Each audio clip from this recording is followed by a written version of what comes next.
సతనపల్లిలో media సమావేశంలో పోలీసులపై hot comments చేసిన మాజీ మంత్రి అంబటి రాంబాబు కామెంట్స్. మాజీ ముఖ్యమంత్రి జగన్ పర్యటనలో పాల్గొనడం వల్లే సతనపల్లి పోలీసులు కేసులు పెట్టి నోటీసులు ఇచ్చారు. 1989 నుండి రాజకీయాల్లో ఉన్నాను. ఇలాంటి విచిత్రమైన పరిస్థితి ఎప్పుడూ లేదు. ప్రభుత్వం పోలీసులు ఒకేలా వ్యవహరిస్తున్నారు. మాజీ ముఖ్యమంత్రి జగన్ పర్యటనలో 1300 మంది పోలీసులను పెట్టారు. అడ్డుకోవడానికి 113 మంది వైసీపీ కార్యకర్తలపై కేసులు పెట్టారు. Arnesh Kumar versus state of Bihar judgment base చేసుకుని 7 సంవత్సరాలలోపు కేసులకు బెయిల్ ఇవ్వాలి. పోలీసులు నిబంధనలు ఉల్లంఘించారు. పోలీసులు శాంతి భద్రతలను కాపాడాలి. మాజీ ముఖ్యమంత్రి జగన్ బంగారుపాలెం పర్యటనకు వెళితే ఆ జిల్లా ఎస్పీ రౌడీ షీట్ తెరుస్తామని బెదిరింపులకు పాల్పడ్డారు. చిత్తూరు జిల్లా ఎస్పీ మణికంఠ ఒక రౌడీలా వ్యవహరించారు. రాష్ట్ర DGP Harish Kumar Gupta, Guntur range IG Sarvashreshtha Tripathi Chandrababu చెంచలకు పనికి చేస్తున్నారు. క్లాస్ 3 బిఎన్ఎస్ ప్రకారం ఈరోజు పోలీసు వారి ముందు వచ్చి హాజరై వారు అడిగిన ప్రశ్నలకు మాకు తెలిసినంత వరకు సమాధానాలు ఇవ్వడం జరిగింది. ఇది చాలా విచిత్రమైనటువంటి పరిస్థితి. నేను 1989లో రాజకీయాల్లోకి నేను రావడం జరిగింది. అప్పటి నుంచి ఇప్పటి వరకు నేను రాజకీయాలను చాలా సన్నిహితంగా పరిశీలిస్తున్నాను. 2 సార్లు శాసనసభ్యుడిగాను, ఒకసారి రాష్ట్రానికి మంత్రిగాను పనిచేశాను.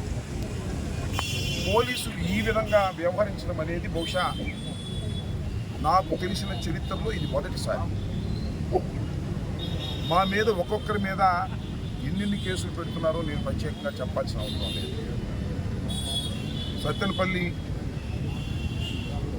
అర్బన్లో ఒక కేసు ఉందన్నారు, ఇందాక ఎవరో చెప్తున్నారు రూరల్లో కూడా ఒక కేసు ఉందన్నారు. దానికి నాకు నోటీస్ అందలేదు కాబట్టి నేను విచారణకు రాను అని చెప్పడం కూడా జరిగింది. జగన్మోహన్ రెడ్డి గారు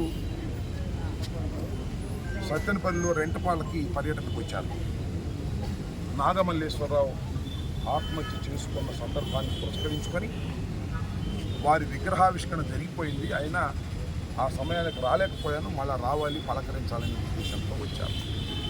వచ్చిన దగ్గర నుంచి ఈ ప్రభుత్వం, ఈ పోలీసు యంత్రాంగం ఎన్ని అబద్ధాలు చెప్పాలో అన్ని అబద్ధాలు చెప్తా ఉన్నారు. ముఖ్యంగా మొదటి అబద్ధం ఏమిటంటే నాగమల్లేశ్వరరావు పందెపుగాడని, పందాలు కట్టాడని, పందాలు కట్టి ఓడిపోవడం వలన ఆయన ఆత్మహత్య చేసుకున్నాడనేటువంటి మాట, ఒక దుర్మార్గమైన మాట మాట్లాడారు తెలుగుదేశం వాళ్ళు. మీ అందరికీ తెలుసు నాగమల్లేశ్వరరావు ఎలాంటి వ్యక్తో. అంటే ఒక జోదగాడు, ఒక పందాలు కట్టేవాడుగా చిత్రీకరించి పార్టీని బలహీనం చేయాలనేటువంటి దుర్దేశంతో జగన్మోహన్ రెడ్డి గారు ఏమన్నా కొత్తగా వచ్చారా అని అడుగుతా ఉన్నా. ఈ రాష్ట్రానికి జగన్మోహన్ రెడ్డి గారు పర్యటనలు కొత్తగా వచ్చినాయా అని అడుగుతా ఉన్నా.